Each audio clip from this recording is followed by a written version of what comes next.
tentang profil pelajar Pancasila ke murid kelas 3, Pak. Iya. Nah, yang mau kami jelaskan tentang profil pelajar Pancasila itu terdiri dari 6. Yang pertama, beriman dan bertakwa pada Tuhan Yang Maha Esa. Yang tertentu akhlak beragama, akhlak pribadi, akhlak kepada manusia, akhlak kepada alam, akhlak bernegara.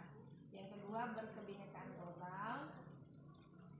Yang ketiga, tentang gotong royong. Yang keempat, mandiri, bernalar kritis, dan yang terakhir tentang kreatif. Itu yang mau kami jelaskan ke kelas 3. Ya, silakan dilaksanakan di kelas berapa? Kelas 3 berapa? 9B dan 9C. 9B dan 9C. Jam ke berapa? Jam 9 katanya, Pak.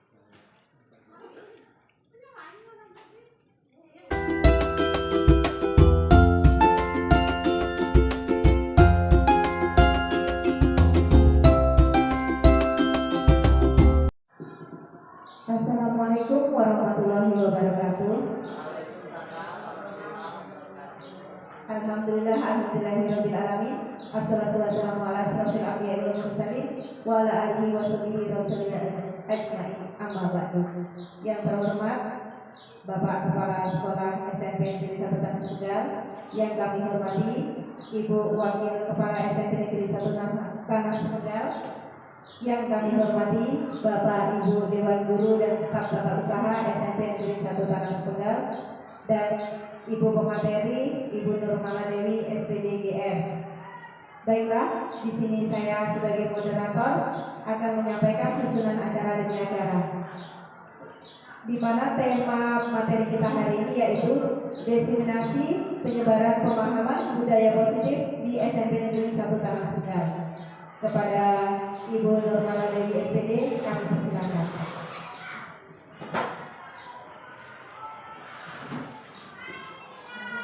Assalamualaikum warahmatullahi wabarakatuh. Waalaikumsalam warahmatullahi wabarakatuh. Alhamdulillah kita dapat berkumpul pada kesempatan kali ini dalam acara diseminasi penyebaran pemahaman budaya positif di SMP Negeri 1 Tanah Tegal. Diseminasi ini merupakan salah satu tugas aksi nyata modul 1.4 saya Nurmala Dewi, calon guru penggerak angkatan 7 Kabupaten Bungo. Pada kesempatan kali ini Bapak Ibu semua, yang ingin saya sampaikan yaitu tentang penyebaran pemahaman tentang budaya positif. Mungkin Bapak Ibu semuanya pernah mendengar tentang budaya positif? Sudah pernah? Kira-kira budaya positif itu seperti apa? Ada yang tahu? Mengambil sampah. Mengambil sampah, apalagi Bu Eni?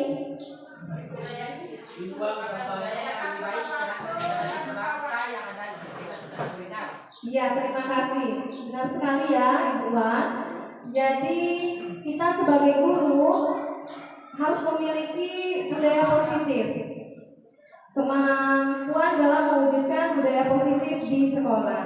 Nah, untuk inti-inti dalam budaya positif di sekolah itu konsep-konsepnya seperti yang pertama, disiplin positif yang nanti akan kita bahas, memahami motivasi perilaku manusia yang berkaitan dengan hukuman dan penghargaan, posisi kontrol seorang guru, pembuatan keyakinan kelas, dan penerapan segitiga restitusi dalam menyelesaikan masalah. Berikut konsep-konsep inti yang tadi saya sebutkan, sudah saya bikinkan listnya. Yang pertama yaitu perubahan paradigma belajar, disiplin positif, motivasi perilaku manusia, kebutuhan dasar manusia, posisi kontrol restitusi, keyakinan kelas, dan segitiga restitusi. Kita masuk untuk materi yang pertama. 3 pokok dasar pemikiran Ki Hajar Dewantara. Jadi pembelajaran yang selama ini kita sampaikan, biasanya kita berpusat, itu kan ada 2, biasanya berpusat pada anak dan berpusat kepada guru. Kira-kira perbedaan antara berpusat pada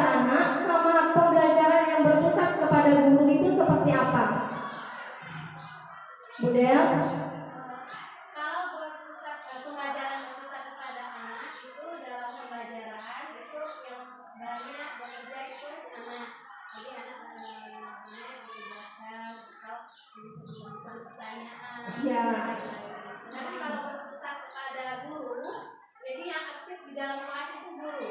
Makanya mungkin metode ceramah itu biasanya disebut berpusat kepada guru.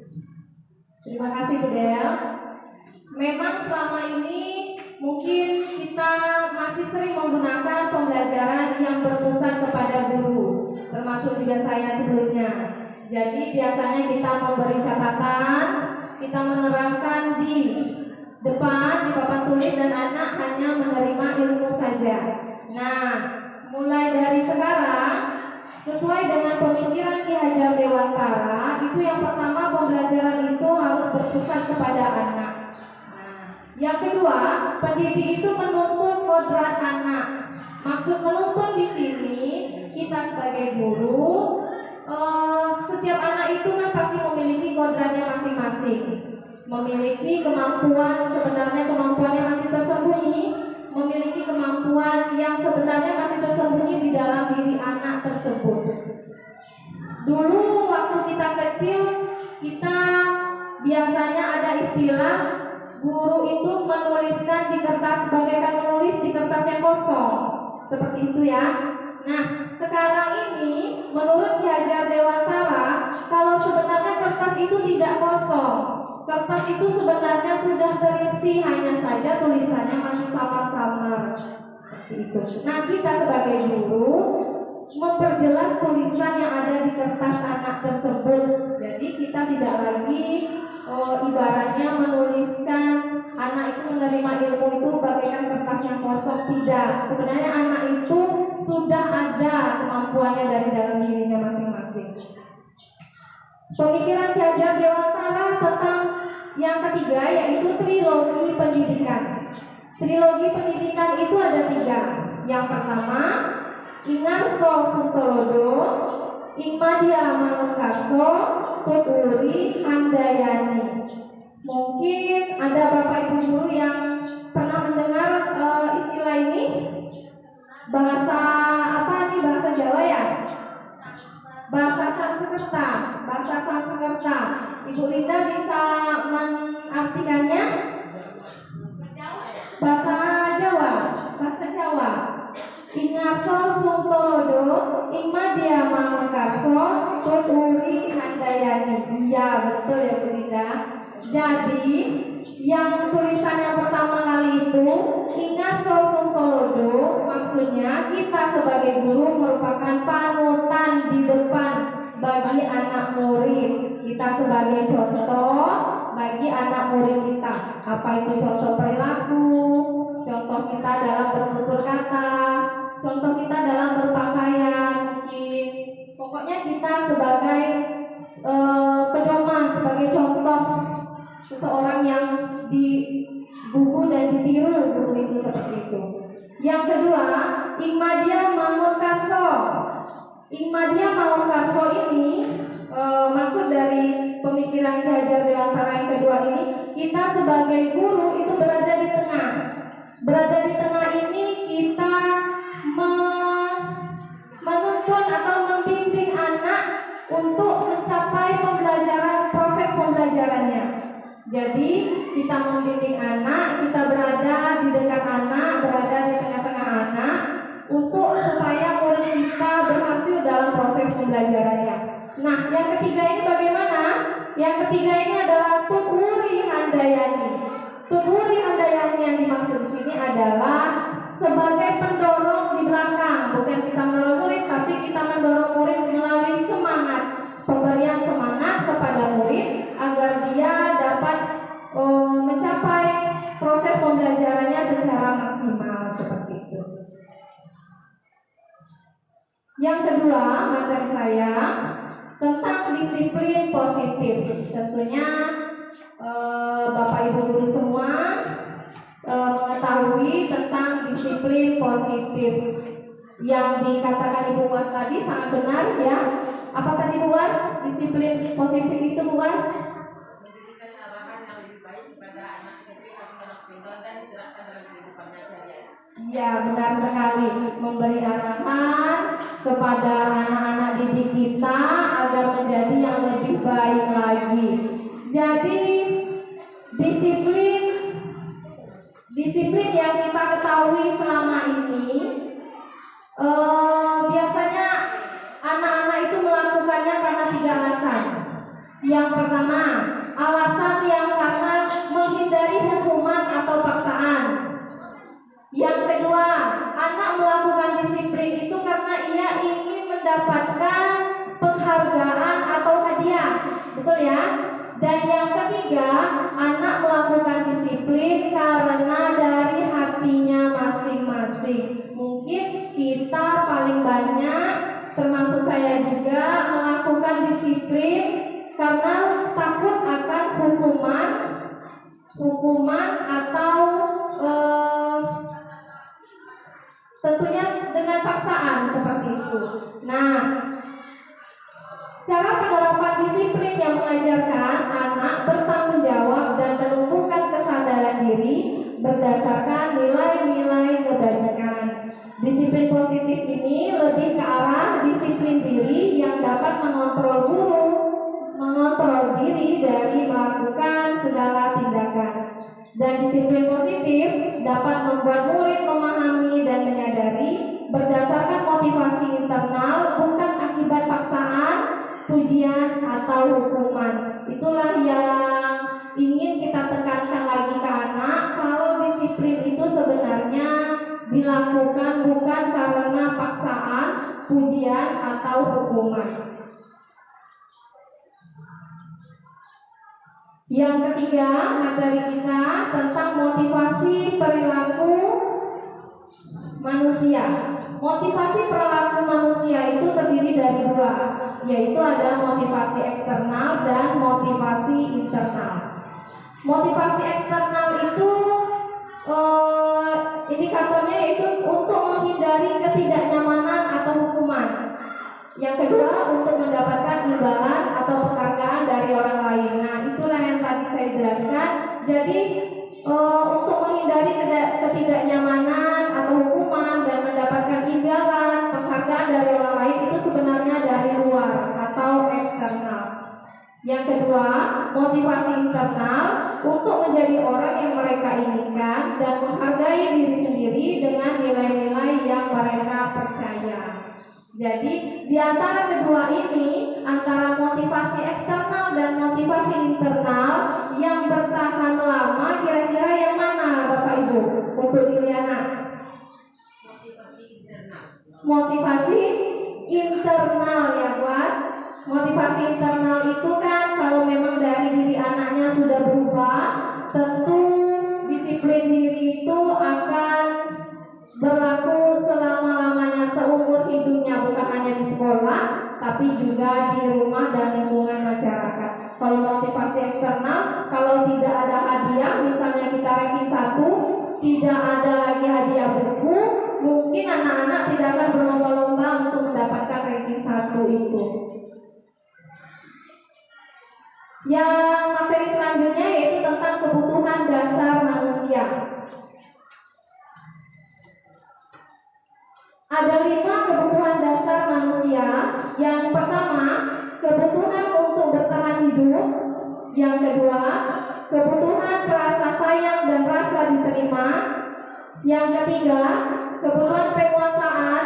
Penguasaan itu maksudnya kebutuhan pengakuan atas kemampuan. Yang keempat, kebebasan atau kebutuhan akan pilihan. Dan yang kelima tentang kesenangan, kebutuhan untuk merasa senang. Tentunya kalau yang pertama, kebutuhan bertahan hidup itu seperti apa kita biasanya? Makan, minum ya. Kebutuhan untuk bertahan hidup berarti kebutuhan pokok kita. Kebutuhan yang kedua, kasih sayang dan rasa diterima. Kasih sayang dan rasa diterima itulah yang ingin anak mendapatkan dari lingkungan sekolah ini. Dia ingin mendapatkan rasa kasih sayang dan rasa diterima. Penguasaan, kebutuhan pengakuan atas kemampuan. Jadi apabila seseorang itu mampu, dia sebenarnya butuh untuk pengakuan atas kemampuan dirinya tersebut.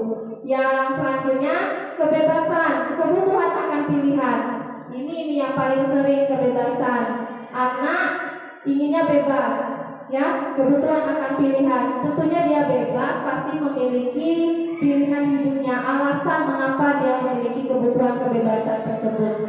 Yang terakhir, kesenangan, kebutuhan untuk merasa senang.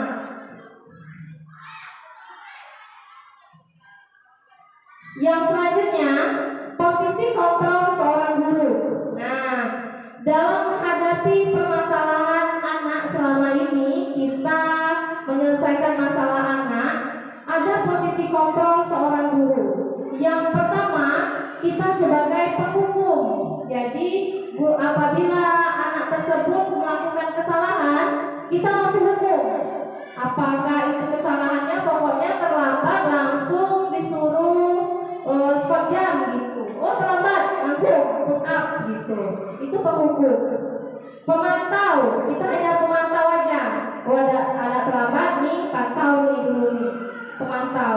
Yang ketiga, posisi kontrol seorang guru sebagai teman.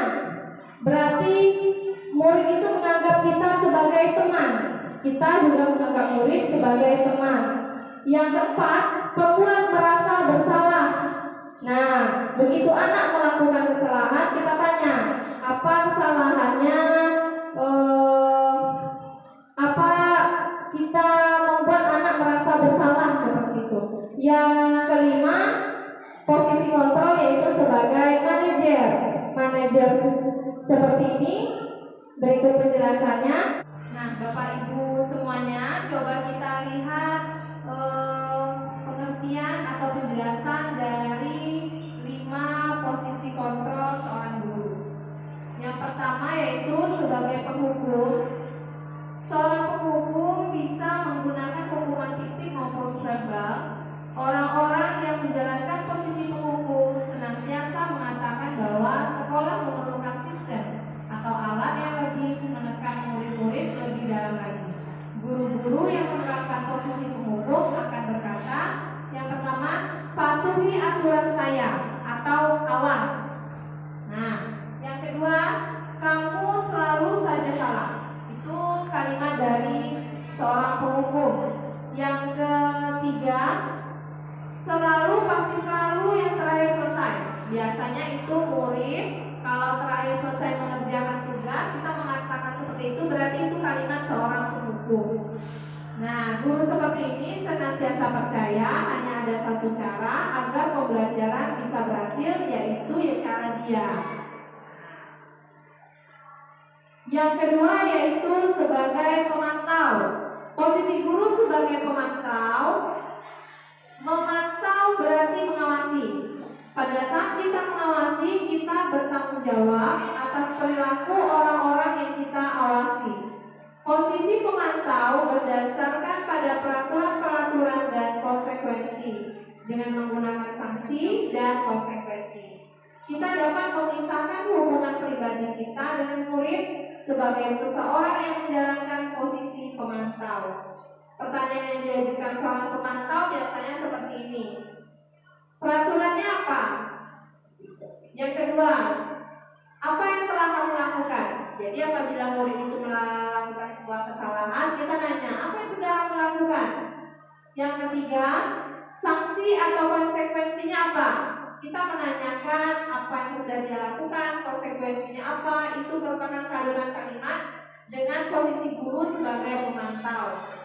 Seorang pemantau sangat mengandalkan perhitungan, catatan, data yang dapat digunakan sebagai bukti atas perilaku seseorang. Posisi ini akan menggunakan stiker, slip catatan, daftar cek. Posisi pemantau sendiri berawal dari teori stimulus respon untuk menunjukkan tanggung jawab guru dalam mengontrol murid. Posisi yang selanjutnya yaitu guru itu sebagai teman. Sebagai teman yang seperti apa? Guru pada posisi ini tidak akan menyakiti murid, namun akan tetap berupaya mengontrol murid melalui persuasi. Posisi teman pada guru bisa negatif ataupun positif. Posisi di sini berupa hubungan baik yang berjalan antara guru dan murid. Guru di posisi teman menggunakan hubungan baik dan humor untuk mempengaruhi seseorang. Mereka biasanya berkata seperti ini, ayo bantulah ibu demi, atau ayo bantulah demi ibu ya. Tuh. Yang kedua, biasanya gurunya berkata, ayo ingat tidak bantuan bapak selama ini. Nah, kalimat-kalimatnya mungkin lebih lembut. Ya sudah, kali ini tidak apa-apa, nanti bu bantu bereskan. Nah, jadi kita mengatakan kepada murid itu, ayo bantulah demi bapak ya, demi ibu ya, berubah seperti itu. Hal negatif dari posisi teman adalah bila suatu saat guru tersebut tidak membantu, maka murid akan kecewa dan berkata, saya pikir bapak atau ibu itu teman saya. Nah, murid merasa dikecewakan dan tidak mau lagi berusaha. Hal lain yang mungkin timbul adalah murid hanya akan bertindak untuk guru tertentu dan tidak untuk guru lainnya. Murid akan tergantung pada guru tersebut. Jadi apabila guru ini berada atau posisi seorang guru itu sebagai teman, berarti muridnya akan pilih-pilih guru. Jadi dia hanya mau mengikuti pada guru-guru yang tertentu saja, tidak mengikuti semua arahan dari guru-guru yang lainnya. Yang selanjutnya, posisi guru sebagai pembuat merasa bersalah. Pada posisi ini biasanya guru akan bersuara lebih lembut. Pembuat rasa bersalah akan menggunakan keheningan yang membuat orang lain merasa tidak nyaman, bersalah atau rendah diri. Kata-kata yang keluar dengan lembut akan seperti, ibu sangat kecewa sekali dengan kamu. Sebenarnya kalimatnya lembut, tapi maknanya agak keras. Berapa kali bapak harus memberitahu kamu? Seperti itu. Yang kedua, gimana coba kalau orang tua kamu tahu kamu berbuat seperti ini? Jadi kalimat-kalimat tadi itu murid merasa bersalah. Di posisi ini, murid akan memiliki penilaian diri yang buruk tentang diri mereka. Jadi dia merasa terpojokkan. Murid merasa tidak berharga dan telah mengecewakan orang-orang yang disayanginya. Jadi kita sebut orang tuanya. Jadi dia merasa bersalah. Gimana kalau orang tua kamu tahu? Jadi dia terpojok. Yang terakhir yaitu posisi guru itu sebagai manajer. Seperti apa yang sebagai manajer? Coba kita perhatikan bersama. Posisi terakhir manajer adalah posisi di mana guru berbuat sesuatu bersama dengan murid, mempersilahkan murid untuk bertanggungjawabkan perilakunya, mendukung murid agar dapat menemukan solusi atas permasalahannya sendiri. Seorang manajer telah memiliki keterampilan di posisi teman maupun pemantau. Dengan demikian, bisa jadi di waktu-waktu tertentu kembali kepada kedua posisi tersebut bila diperlukan. Namun, bila kita menginginkan murid-murid kita menjadi manusia yang merdeka, mandiri, dan bertanggung jawab, maka kita perlu mengacu pada institusi yang dapat menjadikan murid kita sebagai manajer bagi dirinya. Di manajer, murid diajak untuk menganalisis kebutuhan dirinya maupun kebutuhan orang lain. Di sini, penekanan bukan pada kemampuan membuat konsekuensi, namun dapat berkolaborasi dengan murid, bagaimana memperbaiki kesalahan yang ada. Seseorang manajer akan berkata biasanya seperti ini, apa yang sudah kita keyakini? Nah, setelah kita membuat keyakinan kelas, jadi kita tanyakan kembali, apa yang sudah kita buat, yang sudah kalian yakini. Nah, apakah kamu meyakininya? Jika kamu meyakininya, apakah kamu bersedia memperbaikinya? Jika kamu memperbaiki ini, hal ini menunjukkan apa tentang dirimu. Jadi kita tanyakan dulu apa keyakinan yang sudah kita buat. Setelah itu, sebenarnya kamu tuh meyakini tidak keyakinan kelas yang sudah kita buat itu? Kalau memang dia sudah, bersediakah kamu untuk memperbaiki kesalahan kamu? Nah, jika kamu memperbaiki, apa yang menunjukkan tentang dirimu? Itu adalah posisi-posisi kontrol dari seorang guru. Jadi posisi kontrol yang terbaik seorang guru itu adalah sebagai manajer. Bukan manajer di perusahaan, tapi manajer bagi permasalahan anak tersebut. Guru berbuat sesuatu bersama murid, mempersilahkan murid mempertanggungjawabkan perilakunya dan mendukung murid agar dapat menemukan solusi atas permasalahannya sendiri. Jadi sebagai manajer ini, apabila murid melakukan kesalahan, hendaknya kita sebagai guru mempersilahkan dulu murid, tanya dulu mengapa alasan dia melakukan kesalahan tersebut. Setelah kita menanyakan apa kesalahan dari anak tersebut, kita membantu murid untuk dapat menemukan solusi atas permasalahannya sendiri. Jadi bukan kita langsung masalahnya apa, langsung hukum, tidak seperti itu. Nah, agar murid tidak selalu melakukan kesalahan, tidak selalu mereka kita hukum, ada sesuatu yang harus diyakini oleh murid-murid kita, yaitu keyakinan kelas. Jadi di setiap kelas kita itu kita melakukan keyakinan kelas. Apa itu keyakinan kelas? Guru berperan dalam mewujudkan terbentuknya keyakinan kelas dengan adanya kesepakatan antara guru dan murid.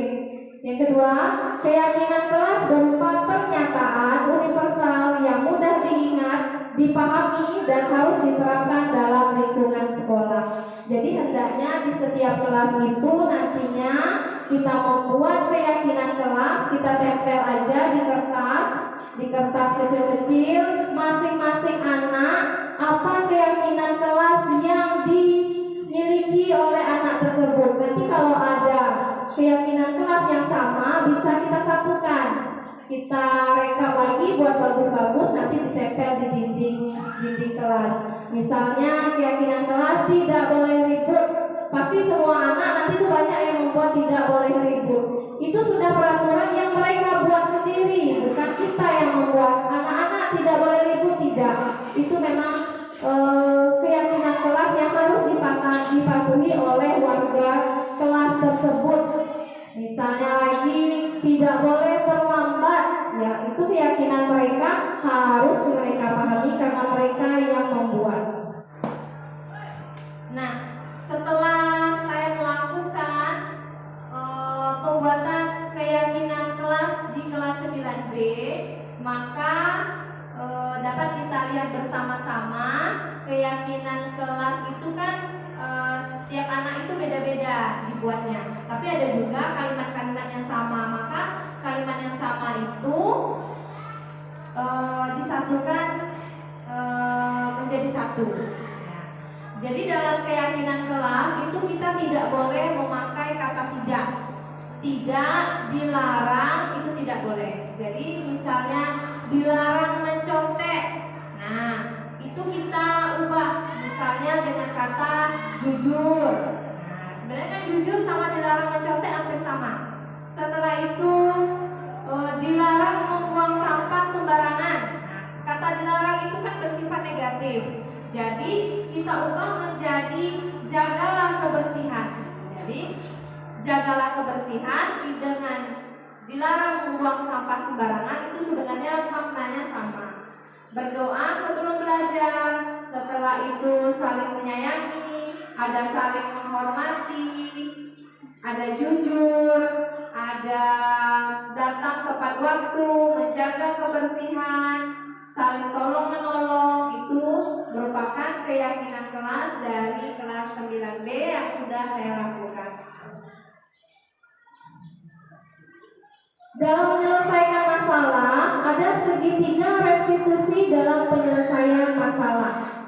Bagaimana segitiga restitusi ini? Guru yang berperan sebagai manajer menggunakan segitiga restitusi dalam penyelesaian masalah melalui 3 tahapan, yaitu yang pertama, menstabilkan identitas, Yang kedua, validasi tindakan yang salah. Dan yang ketiga, menanyakan keyakinan. Keyakinan di sini itulah keyakinan kelas tadi. Jadi hendaknya dalam menyelesaikan masalah kita melakukan 3 tahapan segitiga restitusi ini. Menstabilkan identitas itu yang seperti apa? Misalnya anak datang terlambat atau kita biasanya anak-anak kita bertengkar. Menstabilkan identitas itu kita menanyakan apa permasalahannya maka bisa bertengkar. Seperti itu. Nah, validasi tindakan yang salah ini apa yang ia lakukan saat bertengkar itu? Oh, dia menyobek buku temannya. Setelah itu apa saja pertengkaran dan menanyakan keyakinan. Nah, keyakinan kelas kita seperti apa yang sudah kita lakukan di kelas kemarin? Ini wali kelas yang melakukan ya. Keyakinan apa? Nah, kamu sudah melanggarnya. Bagaimana cara memperbaikinya? Tujuannya apa? Tujuannya menghasilkan murid yang mandiri dan bertanggung jawab. Bapak Ibu semuanya, berikut ada contoh penyelesaian masalah melalui segitiga restitusi yang sudah saya lakukan kemarin. Kita saksikan bersama ya. Selamat pagi Pak. Ibu namanya tentang kejadian kita pada hari ini. Ibu lihat pada saat ulangan kita berusaha untuk mencontek dan bekerjasama dengan teman. Betul demikian? Mencontek itu merupakan salah satu kesalahan, tapi tidak cuma kamu satu-satunya orang yang pernah melakukan kesalahan. Semua orang pasti pernah melakukan kesalahan. Sekarang ibu mau nanya, pasti kamu punya alasan kenapa kamu melakukan hal tersebut? Ya, mendapatkan nilai yang tinggi itu bagus, tapi kalau jalannya mencontek itu tidak benar ya, itu jalan yang salah. Nah, selama ini kan kita sudah punya kesepakatan apa ya dengan kelas. Kesepakatan apa yang jangan melanggar di kelas kita? Kesepakatan tentang iya. Bagus kalau kamu sudah tahu. Lain kali jangan mencontek lagi. Seharusnya sebelum ulangan kamu rajin-rajin belajar supaya lancar dalam mengerjakan soal ulangannya.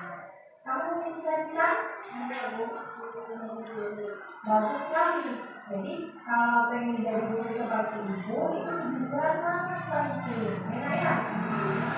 Kalau Hanifah sudah mengerti, boleh sekarang kita kembalikan. Sudah sama-sama kita saksikan ya Bapak Ibu, itu contoh video dari penyelesaian masalah melalui segitiga restitusi. Jadi pertama kita mengidentifikasi masalah terlebih dahulu kepada murid. Kita mengatakan kepada siswa bahwa semua orang pasti pernah melakukan kesalahan. Jadi tidak cuma kamu yang pernah melakukan kesalahan.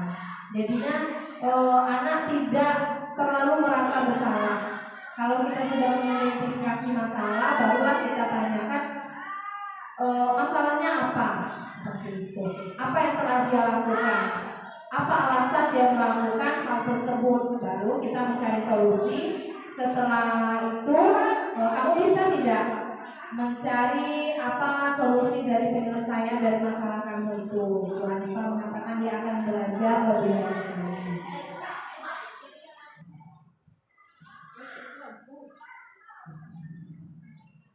Tidak.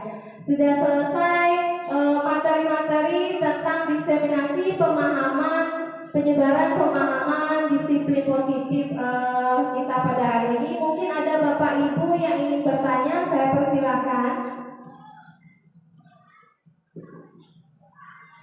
Tidak ada? Mungkin ada yang ingin bertukar pikiran, Lita? Pas Lita ya, pas ya. Mudah-mudahan ini bukan bermaksud untuk menggurui, bukan bermaksud untuk mengajarkan Bapak Ibu senior semua. Saya hanya menyebarkan pemahaman yang lebih dulu saya dapatkan di pendidikan guru penggerak ini. Mudah-mudahan kita dapat melaksanakannya dan menjadikan sekolah kita yaitu sekolah yang lebih baik lagi dan anak didik yang berkarakter profil pelajar Pancasila. Terima kasih atas kesempatan dari Bapak Ibu semua. Salah dan hilaf saya mohon maaf. Saya akhiri dengan wassalamualaikum warahmatullahi wabarakatuh.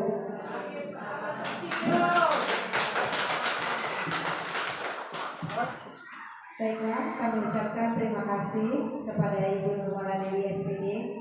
Semoga apa yang diberikan pada hari ini bermanfaat bagi kita semua. Saya selaku moderator mohon maaf apabila ada kata-kata yang kurang berkenan. Saya akhiri, wabillahi taufiq wal hidayah, wassalamualaikum warahmatullahi wabarakatuh.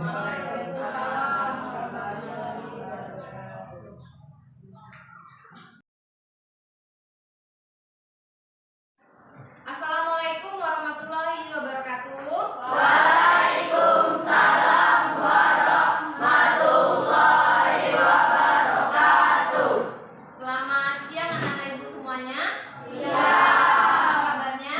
Baik. Nah, pada kesempatan kali ini ibu akan mengajak kalian membuat kesepakatan kelas. Jadi ibu sebagai wali kelas 9B, ibu mengajak anak-anak kelas 9B untuk membuat kesepakatan kelas atau keyakinan kelas. Sudah pernah mendengar keyakinan kelas? Belum. Kalau peraturan kelas sudah pernah mendengar belum? Nah, Ari, apa itu peraturan kelas, Ri? Jangan pernah sapu di kelas. Jangan pernah sapu di kelas. Apa, Ri? Jangan tidur di kelas. Jangan berjelon di kelas. Ya, seperti itu. Itu peraturan-peraturan di kelas. Cuma bedanya peraturan dengan keyakinan, pada keyakinan kita memakai kata-kata yang positif. Jadi tidak ada kata jangan, tidak ada kata dilarang. Biasanya dilarang apa? Dilarang membuang sampah sembarangan. Jadi kita ubah kalimatnya. Apa kalimatnya yang bagus yang tidak ada kata dilarangnya? Jangan buang sampah pada tempatnya. Nah, buanglah sampah pada tempatnya. Gitu. Jadi dilarang membuang sampah sembarangan diubah menjadi buanglah sampah pada tempatnya atau menjaga kebersihan kelas. Sama kan intinya? Ya, itu mengubah kata-kata jangan atau tidak boleh menjadi kata-kata yang lebih positif. Sudah itu biasanya jangan mencontek. Ada itu peraturan kelas biasanya? Ada. Kita ubah menjadi kalimat yang positif. Apa bagusnya? Tidak ada kata jangan. Jangannya kita hilangkan. Apa Pak Ri? Tidak boleh. Tidak boleh itu tidak ada. Berjalan sendiri. Bekerjalah sendiri. Bisa. Atau lebih halusnya apa? Rajinlah belajar. Atau jujur. Jadi kalau jangan mencontek itu bisa kata lainnya jujur gitu. Jadi ibu minta nanti setiap kalian membuat keyakinan kelas yang kalian yakini. Kenapa ibu minta seperti itu? Apabila itu karya dari kalian, keyakinan dari kalian, maka kalian akan terketuk hatinya untuk melakukannya. Jadi dari diri sendiri melakukan hal yang sudah diyakini. Kalau peraturan berarti kan ada peraturan, berarti kalian harus patuh, ya dah? Terpaksa. Tapi kalau keyakinan kelas itu tidak dari diri kamu yang meyakini hal tersebut, berarti harus dilakukan dengan penuh tanggung jawab. Kita mulai ya. Setiap siswa nanti buka satu kertas.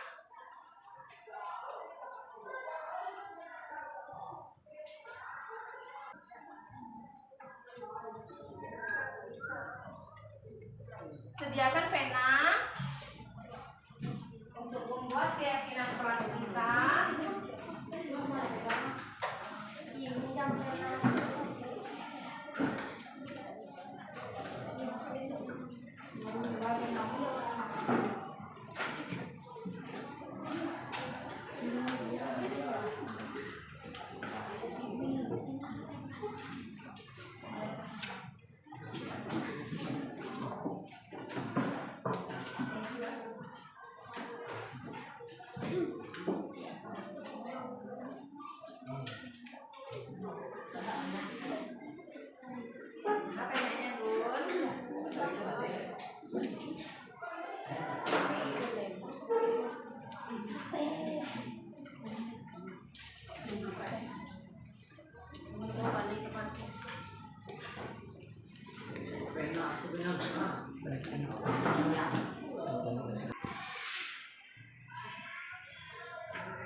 Baiklah anak-anak ibu semuanya, kalian sudah menempelkan keyakinan kelas yang kalian yakini. Nah, ibu mau baca, nanti mana ada kertas yang sama, itu nanti kita satukan. Yang pertama, saling menghargai satu sama lain dan menghormati orang yang lebih tua. Saling menyayangi satu sama lain. Saling menasehati. Menghormati antara satu sama lain, bersikap toleransi. Oh, bagus sekali nih. Saling menghormati sesama teman. Nampaknya saling menghormati itu banyak. Jadi nanti kita satukan. Patuh dengan peraturan kelas. Buanglah sampah pada tempatnya. Buanglah sampah pada tempatnya dengan jagalah kebersihan, sama ya. Mana lagi nih? Buanglah sampah pada tempatnya.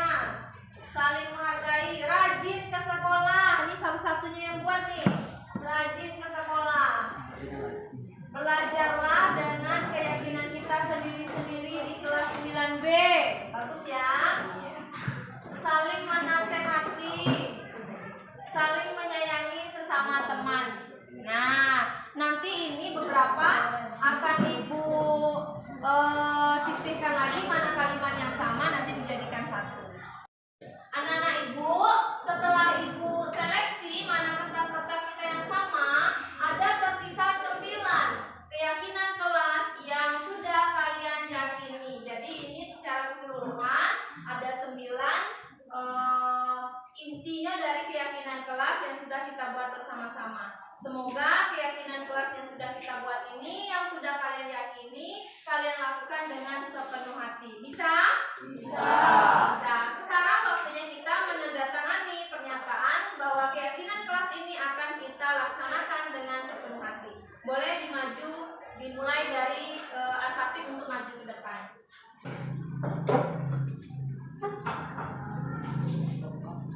Topan.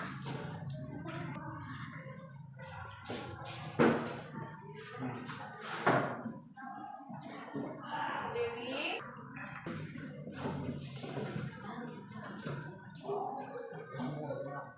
Ulang lagi. Desi.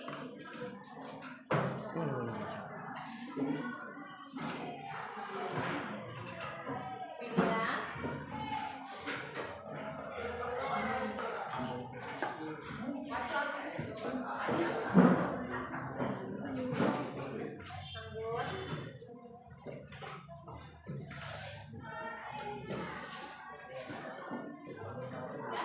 Baiklah anak-anak ibu semuanya, setelah kalian melakukan penandatanganan persetujuan dari keyakinan kelas yang sudah kita buat, maka kegiatan kita dalam membuat keyakinan kelas 9B ini sudah selesai. Marilah kita mengucapkan dengan hamdalah. Alhamdulillahirabbil alamin. Nah, bagaimana yel-yel kelas kita? Kelas 9B?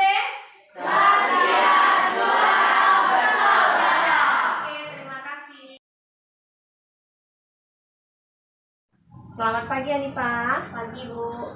Ibu mau nanya tentang kejadian kita pada hari ini. Ibu lihat pada saat ulangan Hanifa berusaha untuk mencontek dan bekerja sama dengan teman. Betul demikian? Iya Bu.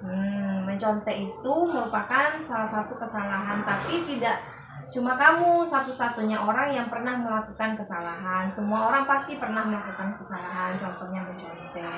Sekarang ibu mau nanya, pasti kamu punya alasan mengapa kamu melakukan hal tersebut. Karena ingin mendapatkan nilai tinggi, Bu. Iya, mendapatkan nilai yang tinggi itu bagus. Tapi kalau jalannya mencontek itu tidak benar ya, itu jalan yang salah. Nah, selama ini kan kita sudah punya kesepakatan atau keyakinan kelas. Kesepakatan apa yang sudah kamu langgar di kelas kita? Kesepakatan tentang kejujuran, Bu. Iya. Nah, bagus kalau kamu sudah tahu. Lain kali jangan mencontek lagi. Seharusnya sebelum ulangan, kamu rajin-rajin belajar supaya lancar dalam mengerjakan soal ulangannya. Kamu punya cita-cita? Punya, Bu. Ingin menjadi guru. Bagus sekali. Jadi kalau pengen jadi guru seperti ibu, itu kejujuran sangat penting, ya nak ya. Kalau Hanifah sudah mengerti, boleh sekarang Hanifah kembali ke kelas. Selamat siang Hanifah. Selamat siang, Bu. Bagaimana kabarnya hari ini? Baik, Bu. Alhamdulillah, kalau Halimah hari ini baik. Tahu tidak kenapa Halimah ibu panggil? Tidak tahu, Bu. Nah, Halimah, ibu mau tahu jam berapa Halimah berangkat ke sekolah hari ini?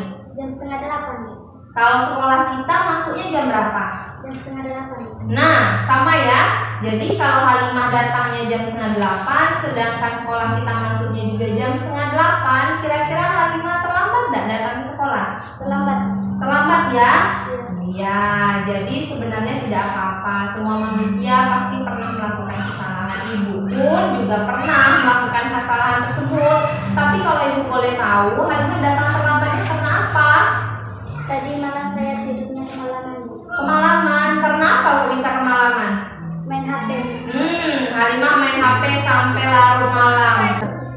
Halimah tahu tidak apa keyakinan kelas yang sudah Halimah langgar hari ini? Tahu, Bu. Apa? Datang tepat waktu yang sudah saya langgar. Datang tepat waktu yang sudah Halimah langgar hari ini. Menurut Halimah, datang tepat waktu itu penting tidak? Penting, Bu. Jadi kalau menurut Halimah itu penting, kira-kira apa yang akan Halimah lakukan supaya tidak lagi datang terlambat ke sekolah? Saya harus tidur lebih awal agar tidak terlambat lagi datang ke sekolah, Bu. Nah itu, jadi tepat sekali yang Halimah sebutkan tadi. Kalau Halimah sudah bersedia untuk memperbaiki kesalahannya, silakan Halimah kembali ke kelas. Baik, Bu. Selamat siang Widya. Selamat siang, Bu. Ibu dengar dari ketua kelas katanya kamu bertengkar ya sama si Anggun. Iya, Bu, soalnya saya kesal. Kenapa bisa kesal? Aku nyontek pekerjaan saya, Bu. Terus bukan hanya PR, tapi tugas-tugas juga dicontek. Wajarlah kalau kamu marah. Jika ibu ada di posisi kamu, mungkin ibu juga akan berbuat hal demikian. Nah, lalu apa yang kamu lakukan terhadap Anggun? Saya marah-marah, Bu. Saya maki-maki Anggun dan tanpa sadar saya merobek kertas tugasnya Anggun. Oh, pasti kamu berbuat hal seperti itu ada alasannya ya? Iya, Bu. Saya sudah susah-susah mengerjakan PR, tapi Anggun enaknya menyontek pekerjaan saya. Jadi ibu tahu apa yang kamu rasakan, tapi ibu menghargai tindakan kamu karena kamu tidak melakukan hal yang lebih buruk dari itu, misalnya memukul fisik, itu tidak boleh. Nah, sekarang coba kamu pikirkan tindakan kamu yang sudah marah-marah, merobek tugas si Anggun, itu apa sesuai tidak dengan keyakinan kelas kita? Tidak, Bu. Nah, keyakinan kelas apa yang sudah kamu langgar? Menghormati antar teman, Bu. Nah, betul sekali. Menurut kamu menghormati antar teman itu penting tidak? Penting, Bu. Nah, baiklah. Kalau menurut kamu menghormati antar teman itu sangat penting, nah apa yang harus kamu lakukan? Harus lebih sabar, Bu. Nah, kamu bersedia memperbaiki masalah ini? Bersedia. Bagaimana kira-kira? Saya harus lebih bersabar dan menahan amarah saya. Apabila ada teman saya yang mencontek, saya akan melaporkan ke guru mata pelajaran atau wali kelas. Iya, tepat sekali dia. Sekarang silakan kamu kembali ke kelas. Baik, Bu. Terima kasih, Bu. Assalamualaikum warahmatullahi wabarakatuh. Perkenalkan, nama saya Linda Nur Fitriansah. Di sini setelah saya mengikuti dan mendengarkan desiminasi dari Ibu Nurmala Dewi SPD, saya dapat mempelajari hal-hal baru di dalam dunia pendidikan, seperti contohnya disiplin, keyakinan kelas, dan lain sebagainya. Disiplin yang saya ketahui dari hasil desiminasi Ibu Nurmala Dewi ada salah satunya disiplin positif. Disiplin positif adalah menanamkan motivasi yang ketiga pada murid-murid kita, yaitu untuk menjadi orang yang mereka inginkan dan menghargai diri sendiri dengan nilai-nilai yang mereka percaya. Ketika murid-murid kita memiliki motivasi tersebut, mereka telah memiliki motivasi intrinsik yang berdampak jangka panjang. Motivasi tidak akan terpengaruh pada adanya hukuman atau hadiah. Mereka disiplin sesuai dengan hati nurani mereka masing-masing. Nah, itu disiplin yang saya ketahui setelah Ibu Nurmala Dewi menyampaikan desiminasinya. Nah, yang sebelumnya itu, setahu saya disiplin itu adalah tindakan yang memaksa para peserta didik, tindakan yang memaksa peserta didik untuk mematuhi peraturan yang kita buat. Kalau mereka tidak mematuhi peraturan, maka kita akan memberikan hukuman kepada mereka karena mereka telah melanggar aturan-aturan tersebut. Nah, itu yang sebelumnya yang saya ketahui mengenai disiplin. Namun setelah saya belajar dan mendengarkan desiminasi Ibu Nurmala Dewi, saya lebih paham lagi mengenai disiplin, bahwa disiplin tidaklah harus dengan jalan kekerasan atau hukuman. Disiplin bisa kita laksanakan dengan cara yang positif, yang baik. Sebagai pendidik, tujuan kita mendisiplinkan anak adalah menciptakan anak-anak yang memiliki disiplin diri, sehingga mereka bisa berperilaku dengan mengacu pada nilai-nilai kebijakan universal dan memiliki motivasi intrinsik, bukan ekstrinsik. Nah, itulah hal yang saya peroleh dari desiminasi Ibu Nurmala Dewi. Terima kasih. Assalamualaikum warahmatullahi wabarakatuh. Assalamualaikum warahmatullahi wabarakatuh. Saya Hanifah dari kelas 9C. Saya sangat senang berdiskusi dengan Ibu Dewi untuk menyelesaikan masalah saya agar tidak menyentek lagi. Seharusnya saya lebih rajin lagi belajar sebelum ulangan. Baiklah, saya ucapkan terima kasih. Wassalamualaikum warahmatullahi wabarakatuh. Assalamualaikum warahmatullahi wabarakatuh. Saya Desi Angelina, berasal dari kelas 9B. Menurut saya, keyakinan kelas itu sangat penting karena dapat membuat kita menjadi orang yang lebih bertanggung jawab. Sekian, terima kasih. Saya akhiri dengan wassalamualaikum warahmatullahi wabarakatuh. Assalamualaikum warahmatullahi wabarakatuh. Saya Alif Englet Aliski dari kelas 9B. Menurut saya, keyakinan kelas itu sangat penting bagi kita karena dapat membuat kita menjadi lebih baik. Wassalamualaikum warahmatullahi wabarakatuh.